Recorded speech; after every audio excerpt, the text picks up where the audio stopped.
Programme में आपको खुशामदीद कहते हैं। मैं असदुल्ला खान हूँ। नाज़रीन, प्रोग्राम परदेश से देश तक में आज दो स्टोरीज़ हम आपके सामने रखने के लिए जा रहे हैं। इनमें से जो पहली स्टोरी है इसका ताल्लुक़ मोहम्मद ताहिर साहब से है, ताहिर रफ़ीक साहब, जो कि स्कॉटलैंड में रहते हैं। और इनका मसला ये है कि इन्होंने 2004 में टोबा टेक्सिंग में अपने भाई तारिक रफ़ीक के ज़रिए से 6 मरले का एक मकान ख़रीदा और इसकी देखभाल की ज़िम्मेदारी भी इन्होंने अपने भाई को दे दी। और उस वक्त उन्होंने यानी 2004 में 12 लाख रुपए की कीमत अदा करके ये मकान ख़रीदा था। फिर ये बाहर चले गए, बाहर काम करते रहे, लेकिन आहिस्ता आहिस्ता इस मकान की कीमत बढ़ती गई और अब इनके मुताबिक इसकी कीमत जो है वो 70 लाख रुपए के करीब है। लेकिन जब इसकी कीमत बढ़ गई तो इनके बकौल इनके जो भाई हैं उन्होंने देखा कि ये तो बड़ी कीमती चीज़ होगी और इसकी देखभाल भी मैं कर रहा हूँ। अब इनका कहना यह है, इनका मौक़िफ़ यह है कि उन्होंने जालसाजी का हथकंडा अपनाया और उसमें जो मुतल्लिका पटवारी हैं उनके साथ मिलकर जाली कागजात तैयार करवा दिया और घर पर कब्ज़ा कर लिया।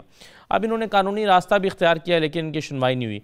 यानी मामला यह है कि ताहिर रफ़ीक साहब के अपने ही भाई ने इनके मकान पर कब्ज़ा कर लिया है, जिसके लिए कब्ज़ा छुड़वाने की ये कोशिश कर रहे हैं। इस पर हम पहले भी प्रोग्राम में बात कर चुके हैं और आज देखते हैं कि इसमें डेवलपमेंट क्या हुई है।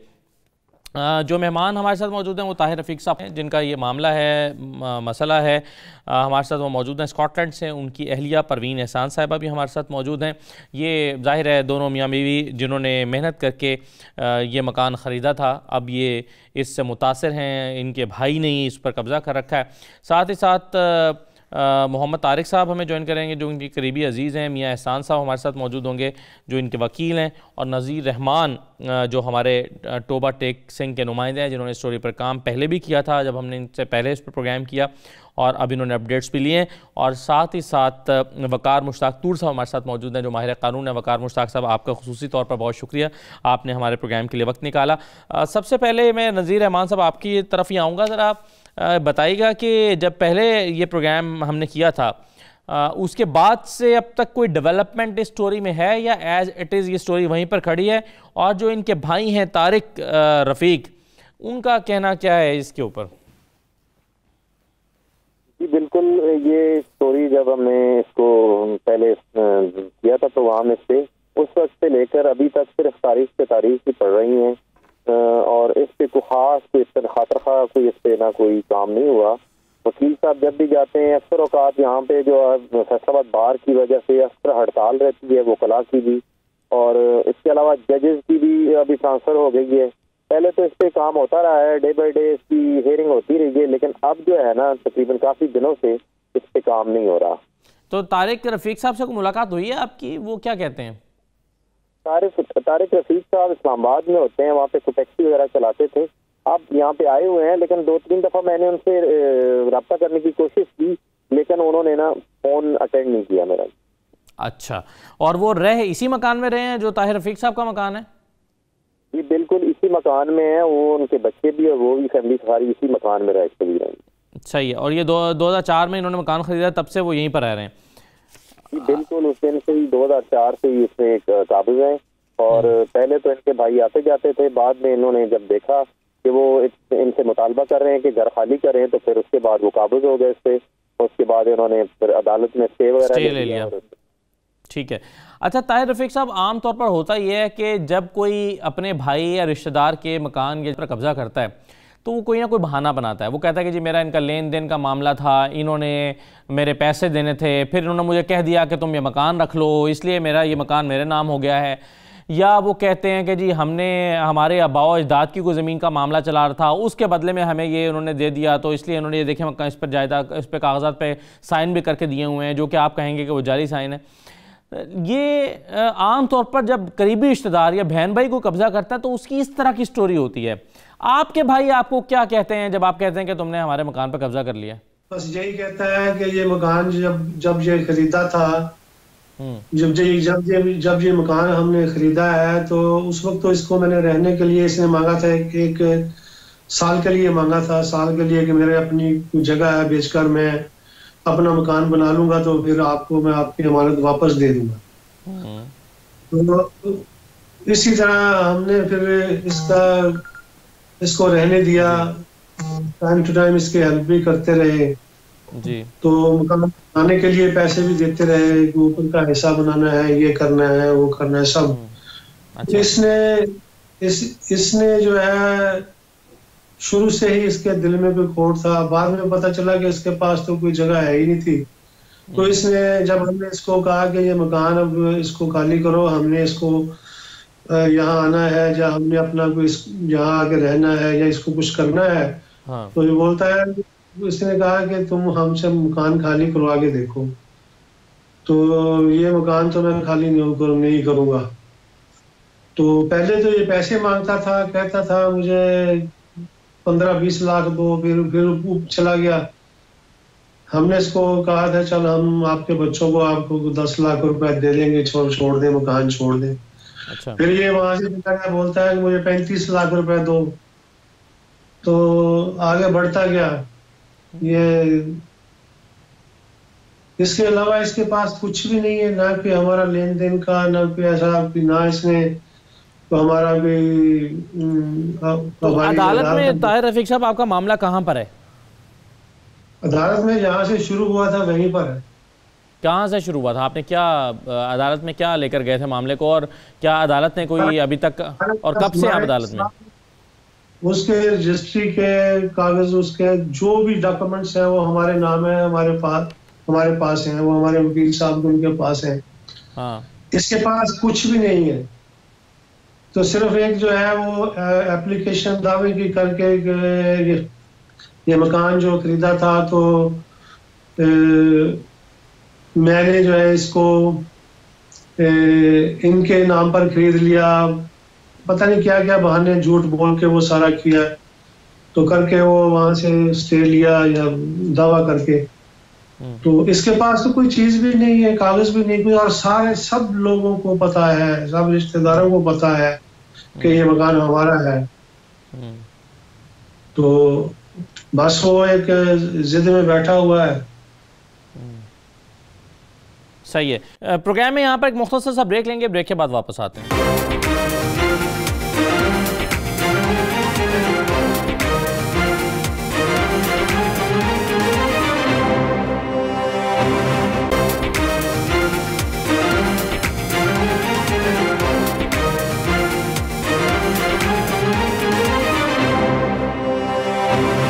प्रोग्राम में एक बार फिर खुशामदीद। वकार मुश्ताक साहब, ये जो सादा सा मामला है, इनके जो भाई हैं उन्होंने कब्ज़ा कर लिया है और कोई उनके पास लॉजिक मौजूद नहीं है, लेकिन स्टे ऑर्डर पर वो चल रहे हैं।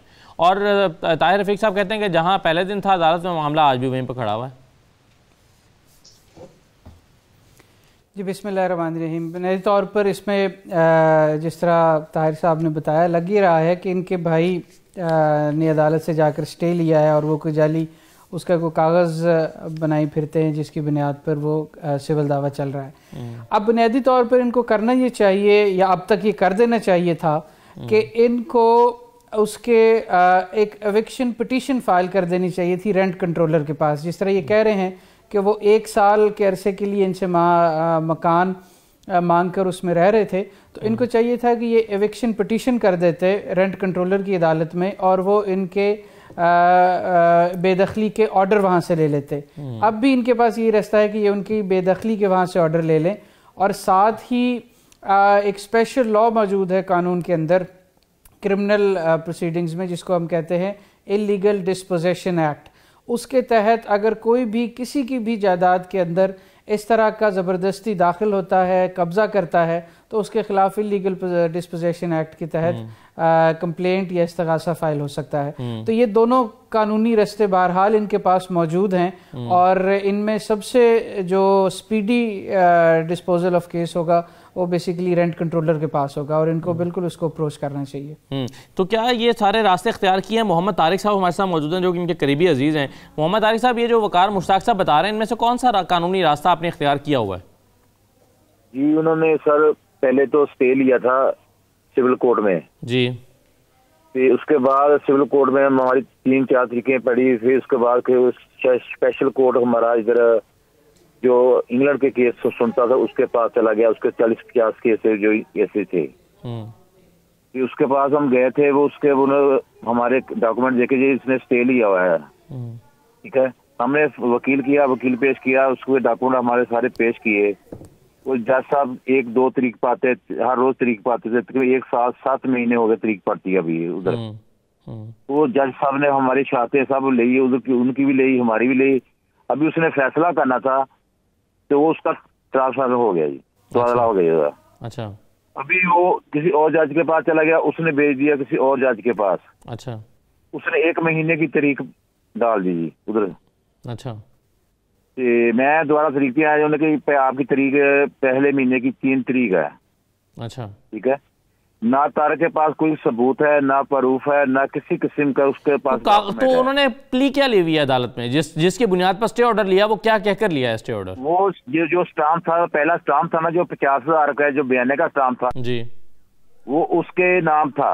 अच्छा, फिर उसके बाद उसने जाली डॉक्यूमेंट स्टाम्प बनाए हुए, सिर्फ स्टाम्प बनाए हुए हैं पुरानी डेटों के, जो अच्छा, किसी को भी नहीं पता था। स्टाम्प ले ले उसने जाली लेकर उसको पुरानी डेटों में डाल दिया, उसको डाल के जज के साथ पेश कर स्टे ले लिया उसको।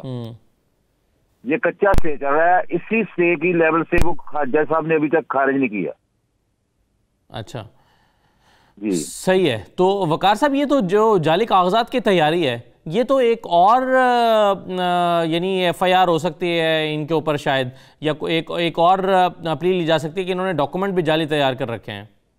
जी बिल्कुल, ये बज़ात ख़ुद एक क्रिमिनल ऑफेंस है और अदालत के अंदर कोई जाली डॉक्यूमेंट पेश करना, उसकी कॉग्निजेंस वही अदालत भी ले सकती है। और बुनियादी तौर पर मैं जो प्रॉब्लम समझाऊँ वो ये है कि अभी इनकी तरफ से डिफेंसिव मोड इन्होंने अपनाया हुआ है कि उसने एक अदालत में दावा कर दिया और ये उसकी पैरवी कर रहे हैं कि वो स्टे ख़त्म हो या वो उसके डॉक्यूमेंट्स जाली साबित हों। हमारे यहाँ तो बड़ा लंबा सिविल प्रोसीजर है, तो इनको ये चाहिए था, पहले दिन से इनको ये चाहिए था कि जब इनकी पहली प्ली ये है कि ये मकान के असल मालिक हैं, रजिस्ट्री इनके नाम है और इन्होंने अपने भाई को सिर्फ टेक केयर करने के लिए मकान दिया था और या वहाँ पर रहने के लिए दिया था, तो इनके पास सिंपल जो रेंट कंट्रोलर के पास एक एप्लीकेशन दी जाती है बेदखली की कि ये मेरा किराएदार है और इसको उस मकान से बेदखल किया जाए, तो वो एक फॉर्मल सा ट्रायल होता है, समरी ट्रायल होता है, उसके बाद मकान की बेदखली के ऑर्डर जारी हो जाते हैं। तो मेरा ख्याल है कि यहाँ पर अगर अब भी ये लोग इस मामले को ज़रा ज़्यादा परसू करें, ज़रा इसको फ्रंट फुट पे जाकर मामले को परसू करें बजाय कि डिफेंसिव अप्रोच के साथ, तो मेरा ख्याल है कि ये मामला हल होने वाला है। क्योंकि अगर वो पूरे के पूरा मकान यहाँ पे ना कोई हिस्से का मामला है, जहाँ पर हमने बाज़ दफ़ा ये देखा है कि वहाँ पर पार्टीशन नहीं हुई होती, अगर किसी के कोई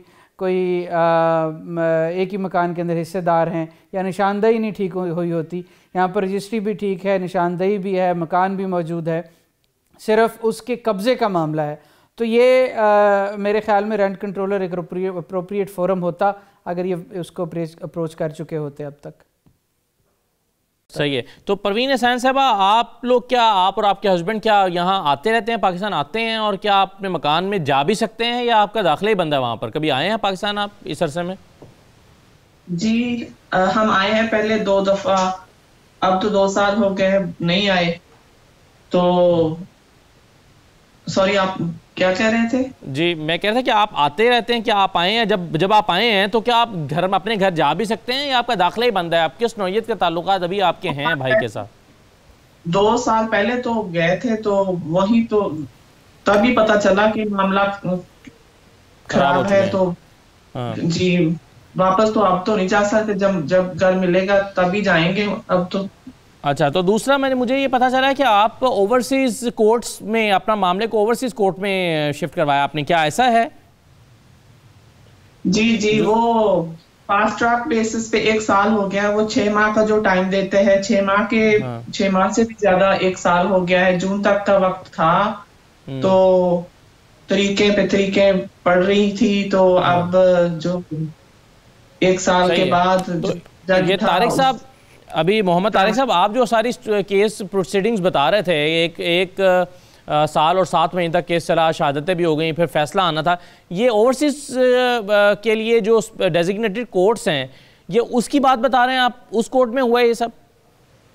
पहले ये कोर्ट था जो असद साहब, चौधरी साहब जैसे, मियां हसन साहब से जजेस, उनके पास हमारा केस था, वो उनसे वो शहादतें ली थी, उनकी भी ली थी, अब हमारी शहादतें होनी थी। अच्छा, उसका तो अगला हो गया, फिर उसके बाद वो और जज के पास चला गया।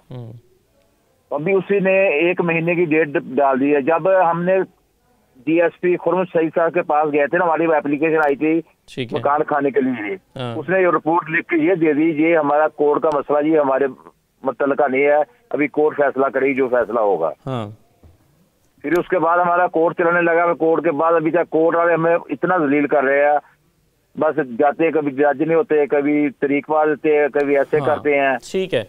अच्छा, अब वकार साहब ये 1 साल और 7 महीने तक इनका केस चला एक अदालत में, उसके बाद जज का तबादला हो गया तो नए जज आए हैं, तो वो क्या नए सिरे से केस चलेगा, सारा नए सिरे से शहादतें होंगी और नए सिरे से सारा प्रोसीजर होगा, या उसी को कंटिन्यू किया जाएगा? नहीं जी, नए सिरे से नहीं होगा। हाँ, नए सिरे से नहीं होगा जी। उसमें होगा ये कि जब अगर शहादतें रिकॉर्ड हो गई हैं दोनों साइड्स की, दोनों साइड पे के वकला ने जरा मुकम्मल कर ली है, तो नए जज साहब सिर्फ फ़ाइल देखने के बाद फ़ाइनल बहस सुनेंगे दोनों वकला की और उसके बाद फ़ैसला कर देंगे। और अगर तो 1 साल और 7 माह हुए हैं तो मैं नहीं समझता कि कोई बहुत ज़्यादा कोई ये, अगर तो ये इनकी बात ये बिल्कुल ठीक है कि शहादतें दोनों साइडों की मुकम्मल हो चुकी हैं, तो फिर तो 1 साल और 7 माह कोई बहुत ज़्यादा बड़ा अरसा नहीं, इसको परसू करें प्रॉपर।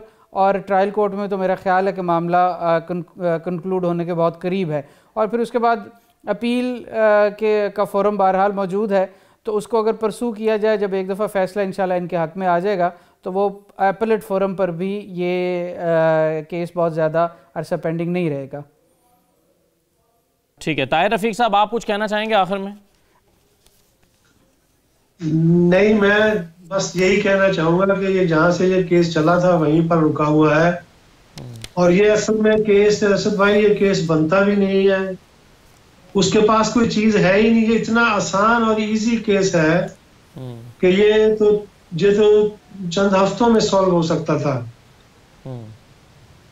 बिल्कुल ठीक है। चलें, हम उम्मीद करते हैं कि अब चंद हफ्तों में ही ये सो जाए। बस आप जिस तरह से वकार मुश्ताक साहब कह रहे हैं कि इस केस में है कुछ नहीं, और जल्द ऐसा लगता है कि फ़ैसला आ जाएगा, और अगर आप सच्चे हैं और आप सही कह रहे हैं तो आपके हक़ में फ़ैसला होगा।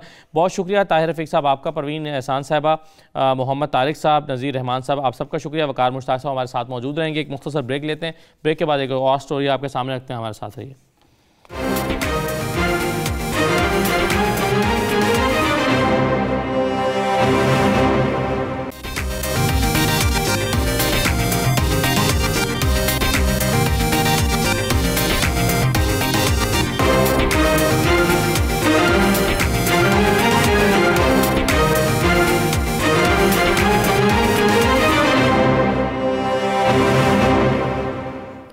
दोबारा खुशामदीद कहते हैं ब्रेक के बाद आपको। अब हमारे साथ मोहम्मद इरशाद साहब मौजूद हैं जो कि लंदन में रहते हैं। इनका मसला यह है कि इनकी अहलिया नुसरत सुल्ताना ने 1977 में 4 कनाल और 14 मरले पर मुहित एक रिहायशी प्लॉट ख़रीदा था इस्लामाबाद में का इलाका जहांगीर सैदा में।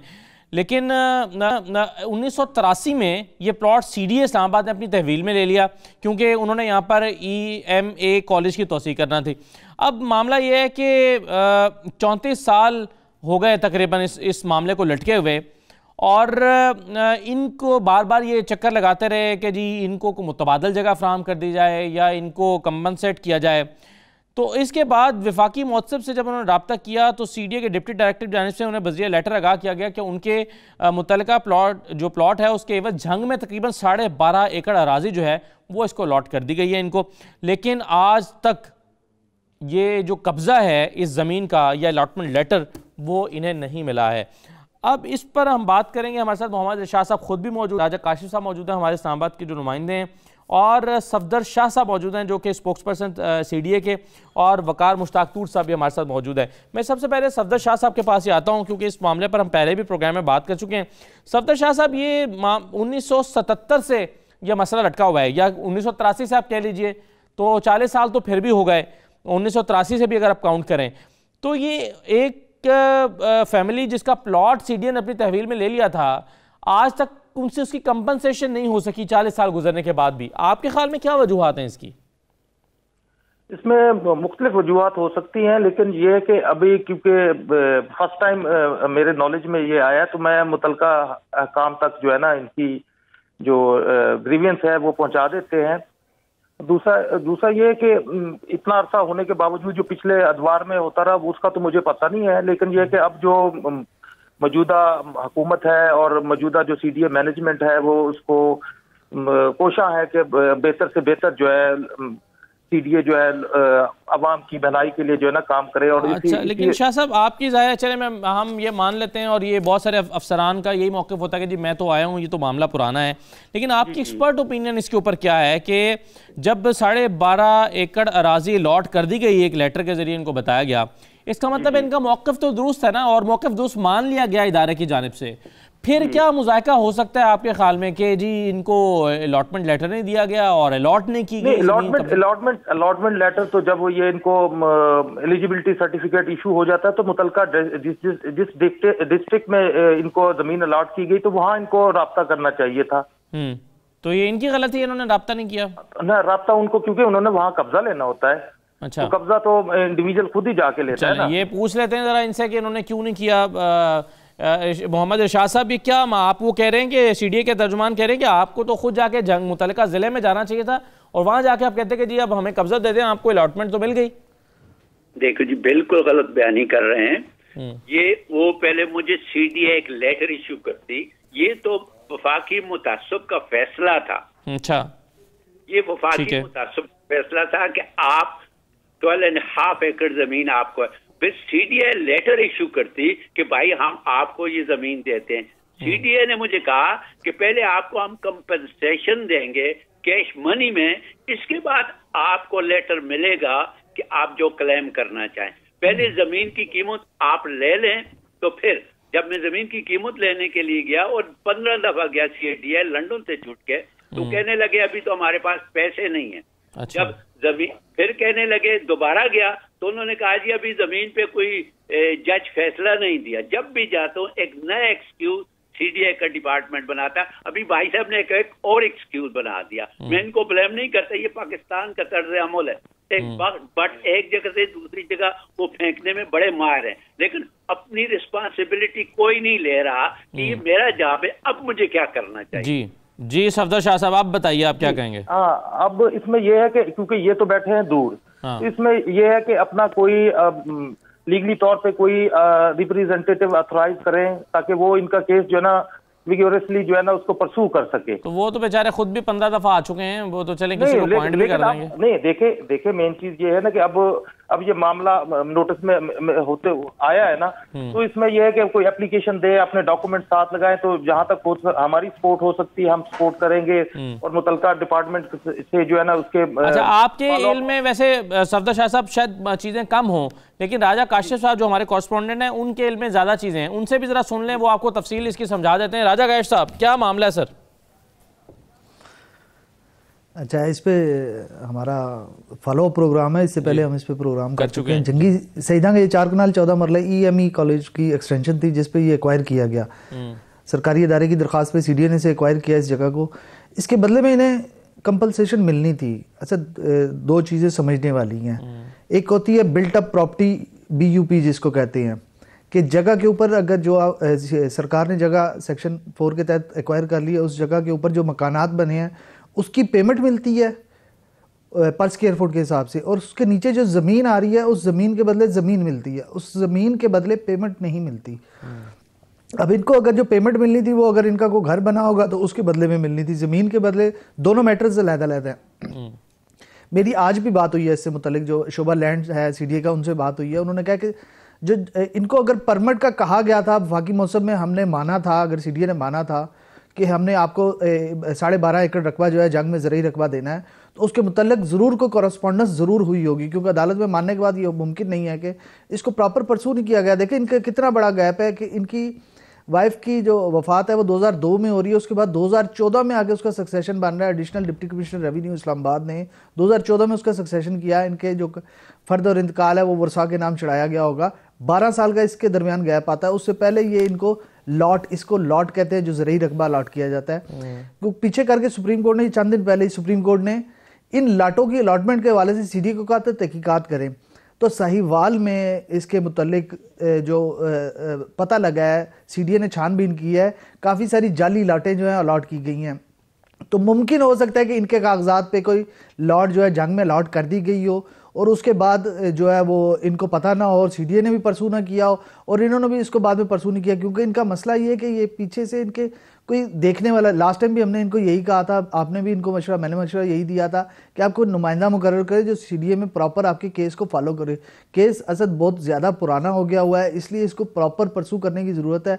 जब तक ये इसे परसू खुद से नहीं करेंगे या कोई बंदा नॉमिनेट नहीं करेंगे, वक्फे से गैप आने से पॉलिसीज़ में तब्दीली आती रहती है, SOPs नहीं बनते हैं, अलॉटमेंट पॉलिसीज़ में चेंजिंग आती हैं और उस चेंजिंग के मुताबिक, क्योंकि इस्लामाबाद में इतनी गुंजाइश नहीं रही आपके जो मुतासरीन है, अब आज E12 का एक ऑपरेशन होना था, कंपलसेशन देनी थी, अब इनका मोज़ा है डेड मोज़ा। दो किस्म के मोज़े होते हैं, एक असद डेड मोज़ा होता है और एक रनिंग मोज़ा होता है। रनिंग मोज़ा ऐसे है जहां सीडीए ने जो अलॉटमेंट्स कर दिए हैं प्लॉट लोगों को, जैसे सेक्टर E12 में प्लॉट अलॉट्स कर दिए हैं, उनको कंपलसेट में जिनकी वहां पे जगह आई मुतासरीन को, उनको कंपलसेशन में उनको I12 में प्लॉट अलॉटमेंट की गई है। कुछ को अलॉटमेंट नहीं की गई, इसलिए वो आज तक वो जगह का उन्होंने कब्जा नहीं छोड़ा। तो वो जगह का कब्जा ना, वो उसको कहते हैं हम रनिंग मोज़ा, जहाँ पे सेक्टर अलॉट कर दिया गया लेकिन अभी लोगों को प्लाटों का कब्जा देना है।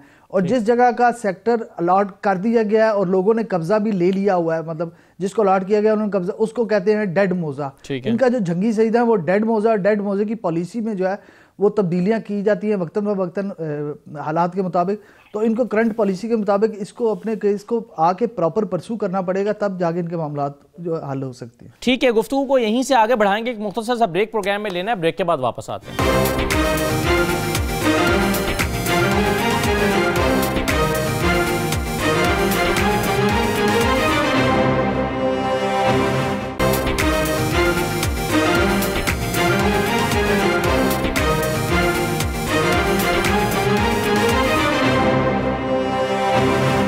प्रोग्राम में आपको दोबारा खुश आमदीद कहते हैं। जी वकार मुश्ताक साहब, सर आपकी क्या लीगल ओपिनियन है इस पे? जी बिस्मिल्लाहिर्रहमानिर्रहीम। बुनियादी तौर पर जो अगर लीगल पर्सपेक्टिव से देखें तो ये बात बिल्कुल ठीक कर रहे हैं हम 92 के नुमाइंदे कि बहुत देर होगी इस मामले को। 1977 का ये मामला है, उसके बाद 83 में इनको अलॉटमेंट हुई और इनकी जो वो लॉट है वो 1983 से अब तक पेंडिंग है। अब इसके लीगल रास्ता भी इन्होंने ठीक अपनाया कि ये फेडरल अम्बुड्समैन के पास चले गए, वफाकी मुहतसिब के पास, जिन्होंने सुनने के बाद फैसला दे दिया, सीडीए को डायरेक्ट कर दिया। और जो मैंने अभी सीडीए के तर्जमान साहब की गुफ्तगू सुनी है, बुनियादी तौर पर हमारे इदारों के अंदर ये बहुत बड़ी कमज़ोरी और बहुत बड़ी उनकी तरफ से ये नेग्लिजेंस है कि इस मामले को अब तक उन्होंने परसू नहीं किया। हालांकि ये सीडीए की प्राइमरीली ये ड्यूटी थी कि वो बोर्ड ऑफ रेवेन्यू के ज़रिए, पंजाब बोर्ड ऑफ रेवेन्यू के ज़रिए जंग के अंदर उसको परसू करे और असल हकदार को वो ज़मीन दिलवाते। अब हुआ क्या होगा, ये बात बिल्कुल इनकी ठीक है। हम भी रोज़ ये मामला देखते हैं कि वो लॉट किसी और ने सीडीए के किसी एहलकारों के साथ मिलकर या कागजात में रद्दबदल करके वो उठा ली होगी और उसके लिए अब अगेन जब ये मामला सामने आएगा तो अगेन मुतासरा फरीक को एक बड़ी लंबी कानूनी जदोजहद करनी पड़ेगी। और दूसरी तरफ आपने भी बिल्कुल ठीक कहा कि ये यहाँ पर अपना एक कानूनी नुमाइंदा मुकर्रर करें जो कि रोज़ाना की बुनियाद पर सीडीए के साथ इस मामले को परसू करे और ना सिर्फ सीडीए के साथ करे बल्कि मौका जाके देखे, उसकी निशानदेही करवाए कि जंग में वो जगह किस जगह मौजूद है। बोर्ड ऑफ रेवेन्यू के ज़रिए जो रेवेन्यू अफसरान है उनके ज़रिए जो भी ख़तो किताबत सीडीए की और पंजाब गवर्नमेंट के दरमियान हुई है या जो भी कोर्स ऑफ एक्शन अपनाया गया था, उस सारी के सारे चीज़ को, ट्रेल को वो देखे और उसके अंदर जहाँ पर वो मिसिंग ट्रेल है उसको भी चेक करे और फिर कहीं जाकर मुझे बड़े दुख के साथ कहना पड़ता है कि ये मामला इतना आसानी से ये सॉर्ट आउट होने वाला नहीं। It will take maximum effort और इसमें शायद वक्त भी लग सकता है। लेकिन बहरहाल इनको ये मेरी यही हमदर्दाना एडवाइस ये है कि ये यहाँ पर अपना एक कानूनी नुमाइंदा मुकर्रर करें जो कि सीडीए के साथ मिलकर, क्योंकि हमारे इदारों के अंदर वो दर्द दिल और वो जान है ही नहीं कि ये बगैर परसू किए जो है वो मामले को हल कर दें। तो बहरहाल इनको परसू करना पड़ेगा। तो इरशाद साहब, इसमें क्या मुश्किल है आपके लिए कि आप कोई अपना कानूनी नुमाइंदा यहाँ पर मुकर्रर कर दें जो इसको परसू करते हैं? क्या कोई ऐसा शख्स नहीं है यहाँ? देखो, मैं थोड़ी बात ऐड कर दूं कि 2013 में मैंने चीफ जस्टिस को खत लिखा, उन्होंने सीडीए को लिखा, तो सीडीए ने आगे जवाब दिया कि भाई इनकी तो वो इंतकाल जो होती है, म्यूटेशन में प्रॉब्लम है, इसलिए हम इनको कुछ एलोकेट नहीं कर पाए। तो फिर मुझे चीफ जस्टिस ने लिखा कि आप म्यूटेशन ठीक कराए। मैं पाकिस्तान गया, हाई कमिश्नर से डिप्टी इनका कमिश्नर होता है, उनसे म्यूटेशन ठीक कराई, फिर मैंने जमा कराया सीडीए में और कॉपी दी चीफ जस्टिस के। आप उसके बाद मुझे आज तक कोई जवाब नहीं आया। सीडीए के पास एक नया एक्सक्यूज होता है जितनी जगह में जाए। अब मैं तो यहाँ से जाते, मेरी 7 ईयर ओल्ड उम्र है, हाँ। तो मैं तो जाके नहीं, लेकिन आप इरशाद साहब, ये तो हो सकता है ना, यही जो हमारे कानूनी माहिरीन में बात कर रहे हैं और सफदर शाह साहब ने भी कहा कि आप कोई अपना नुमाइंदा मुकर्रर कर दें, जो आप बार बार तो वहाँ से नहीं आ सकते लंदन से, तो यहाँ से कोई शख्स जो है वो उसको परसू करता रहेगा, तो इस तरह से ये स्पीड अप हो सकता है मामला। देखिए भाई, जब तक मैं यहाँ 50 साल से रह रहा हूँ, जब तक मुझे इसी तरह हुकूमत ने आज इतने प्रॉब्लम में डाला, एक नुमाइंदा कल मुझे प्रॉब्लम में डालने लगे, तो मैं मेरे लिए तो बड़ा प्रॉब्लम हो जाएंगे ना। तो नुमाइंदे के लिए जब तक कोई नहीं, वो नुमाइंदा आपका कोई करीबी अजीज हो सकता है ना, जो आपका काबिल एतमाद शख्स हो सकता है। नहीं, नुमाइंदा अगर कोई ऐसा हो जो एक वकील हो या जो किसी आप जैसे इदारे का बंदा हो, तो उसको तो मैं ट्रस्ट कर सकता हूँ। बाकी आप तो किसी को ट्रस्ट नहीं कर सकते। मैं तो 50 साल की, मेरे तो भाई भी इस दुनिया से चले गए, बहनें भी चली गई, मैं 70 ईयर ओल्ड हूँ। तो अब सही है। अब ऐसा शख्स सफदर शाह साहब जिसके लिए बहुत मुश्किल है, वो किसी को अपना कोई करीबी रिश्तेदार है नहीं कि नुमाइंदा मुकर्रर करे, वो ऐसे किसी अननोन आदमी को नुमाइंदा मुकर्रर करेगा, तो वो लॉटरी तो फिर उस आदमी की निकल आएगी जिसको ये नुमाइंदा मुकर्रर करेंगे। पाकिस्तान में ऐसा होता है। एग्जैक्टली यही मैं इसी डर से मैंने इस मामले को फिर परस्यू। अब हाल क्या है, अगर जिस तरह की कंडीशंस हैं इरशाद साहब की, तो वकार साहब आप क्या हाल है? दूसरी राय क्या है आपकी? दूसरी राय फिर यही है कि ये एक दफ़ा पाकिस्तान में आकर यहाँ पर कुछ अरसा गुजारें, 1 महीना गुजारें, और यहाँ पर बैठकर ये अगर तो कोई वहाँ का मकामी वकील मुकर्रर कर लें जिनके साथ उनकी कॉरेस्पॉन्डेंस रहे, तो ये वो इस मामले को देखता रहे। दूसरा हाल तो उसका बहरहाल ये है कि ये पाकिस्तान आकर 1 माह गुजारें और इस मामले को प्रॉपर खुद से थोड़ा सा परसू करके देखें, और तो फिर ये मामला आखिरी मिनट है। सफदर शाह साहब, आपके ख्याल में कितनी जल्दी या कितनी देर में ये मसला हल हो सकता है? अगर कोई नुमाइंदा या वकील या जिस तरह आपके लीगल बता रहे हैं, तो वो ज्यादा बेहतर होगा, ताकि एक आदमी कोई वेगरसली इसको परसू करेगा तो तब अगर वो खुद आ जाए, फर्ज करें 1 महीने के लिए, तो 1 महीने में मसला हल हो सकता है या ये नहीं आपके ख्याल में? मतलब काफी सारा मसला क्यों नहीं हल हो सकता। अगर डे टू डे केस को परसू किया जाएगा तो डेफिनेट अल्लाह से उम्मीद है कि इंशाल्लाह वो ये शाह साहब आए तो सफदर शाह साहब आपसे मिलने आके आप मसले का हल करा देंगे। जी इंशाल्लाह आए। Excuse me for interrupting. बात यह है कि मैं पाकिस्तान कितनी दफा रह चुका। आप एक दफ्तर में सीडीए के दफ्तर में जाएं, मैं 3 दफा सीडीए के चेयरमैन से मिल चुका हूँ। उसके लिए मिलने के लिए दिन चाहिए, फिर डायरेक्टर साहब कभी होते ही नहीं। आज आप बात तो इजीली किसी ने कर दी कि 1 महीने के लिए, वहां तो 1 महीने में वहाँ कोई ऑफिस में बंदा ही नहीं होता। सच्ची बात है। सीडीए के चेयरमैन में नहीं, हमारा कहने का मतलब ये है कि यहाँ पर आकर चलें, जहाँ पर मामला खड़ा हुआ उससे कुछ थोड़ा सा तो आगे जाएगा। सिर्फ ये अर्ज़ है आपसे बड़े एहतराम के साथ कि वहाँ पर ये बिल्कुल हमें मतलब पता है कि मामला जो है वो इदारों के ज़िम्मे होता है, इदारों को खुद से करना चाहिए, लेकिन यहाँ पर जहाँ पर इदारे डिसफंक्शनल हों, वहाँ पर सिर्फ यही हो सकता है आप कम से कम यहाँ पर आकर उस मामले को किसी हद तक कुछ उसको आगे परसू कर ले, ताकि ये मामला को थोड़ा सा स्टेगनेंट ना रहे, ये आगे चले। मैं बहुत शुक्रिया वकार मुश्ताक साहब। इरशाद साहब, सिर्फ ये है कि मरतबा और ट्राई कर लें, क्योंकि आप पहले जिस सीडीए के पास गए थे वो पुराने पाकिस्तान की सीडीए थी और ये नए पाकिस्तान की सीडीए है, तो उम्मीद है कि नए पाकिस्तान की सीडीए आपका मसला हल कर देगी। अदरवाइज ये तो कम से कम पता चल ही जाएगा कि नए और पुराने पाकिस्तान की सीडीए में कोई फ़र्क नहीं है। एटलीस्ट ये तो अंदाज़ा हो ही जाएगा अगर मसला हल नहीं होता तो। आपका बहुत शुक्रिया सबका प्रोग्राम में शिरकत करने के लिए। मुझे इजाज़त दीजिए। अल्लाह हाफिज़।